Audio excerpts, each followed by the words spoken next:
Welcome क्रिएशनच्या आजच्या नवीन भागात तुम्हा सर्वांचे मनपूर्वक स्वागत। आजची रेसिपी तर आहे तुम्ही बघितलंच आहे सोलकढी।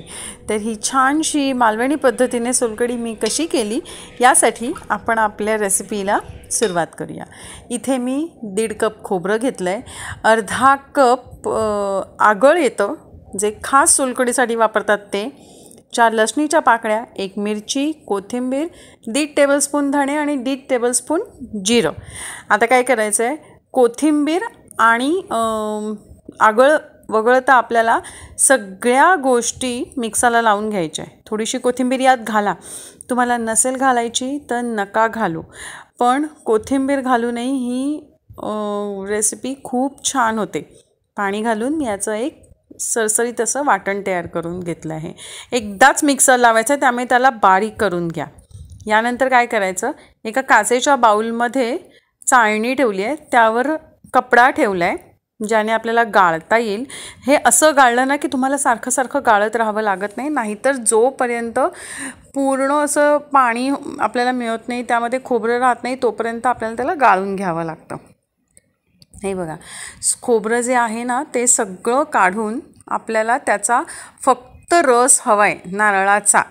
तर हा नारळाचा रस, त्यामध्ये नारळाचा कुठलाही अंश न राहण्यासाठी असं कपड्यामध्ये घ्यायचं आणि ह्याला असं घट्ट सर त्यातलं सगळं पाणी काढून घ्यायचं, म्हणजे जे आतलं खोबरं असतं ना तो अगदी चोथा राहायला पाहिजे, कुठेही त्याचं पाणी असं राहणार नाही। बघा इथे कसं अगदी सुका त्याचा असा चोथा आहे।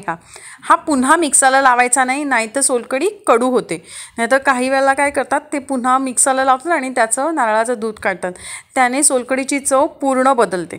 असा आपला नारळाचा रस इथे तयार झालेला आहे। कोथिंबीर घातल्यामुळे आपल्याला तो पांढरा दिसत नाही आहे, तो थोडासा असा लाईट हिरवा असा शेड दिसतोय। आता आगळ तुम्हाला किती आंबट हवं त्याप्रमाणे, म्हणून मी हा छोटा डाव घेतला आहे, ज्याने थोडं थोडं करून मी हे आगळ मिक्स करणार आहे। पण 1 कप खोबऱ्याला मला अर्धा कप आगळाने ही सोलकढी परफेक्ट कॉम्बिनेशनने झालेली आहे। तुम्ही बघू शकता, आपण ह्याला मिक्स केल्यावर ह्याचा एक परफेक्ट कन्सिस्टन्सीचा बघू शकता तुम्ही, सोलकढी अशी झालेली आहे। आता काय करायचं, याच्यात थोडंसं मीठ घालायचं चवीप्रमाणे, कारण आगळमध्ये मीठ असतं, म्हणून ते पाहून आपण याच्यामध्ये मीठ घालायचं आणि अशी आपली ही सोलकढी तयार आहे मैत्रिणींनो। याच्यामध्ये एक गोष्ट तुम्ही बघू शकता, ती म्हणजे मिरची नाही घातलीत ना तरी पण सोलकढी खूप सुंदर होते। झालं, आता आपण ह्याला फ्रीजमध्ये ठेवून द्या, जोपर्यंत आपल्याला जेवणासाठी आपल्याला सर्व करायचं असेल तर फ्रीजमध्ये ठेवा, म्हणजे आपल्याला थंडगार सोलकढी पिण्याचा आनंद मिळेल। आता मी फ्रीजमध्ये ठेवली होती 1-2-3 तास। आपण आता ही सर्व करूया।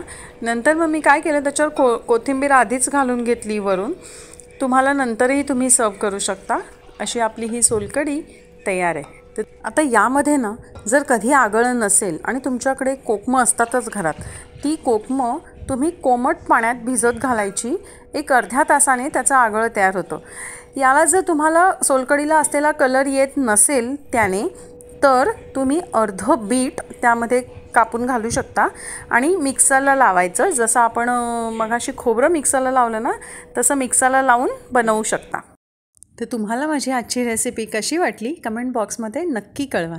वेलकम क्रिएशनचे असेच नवनवीन व्हिडिओ पाहण्यासाठी लाईक, शेअर आणि अजूनही सबस्क्राईब केलं नसेल मैत्रिणींनो तर नक्की सबस्क्राईब करा। धन्यवाद।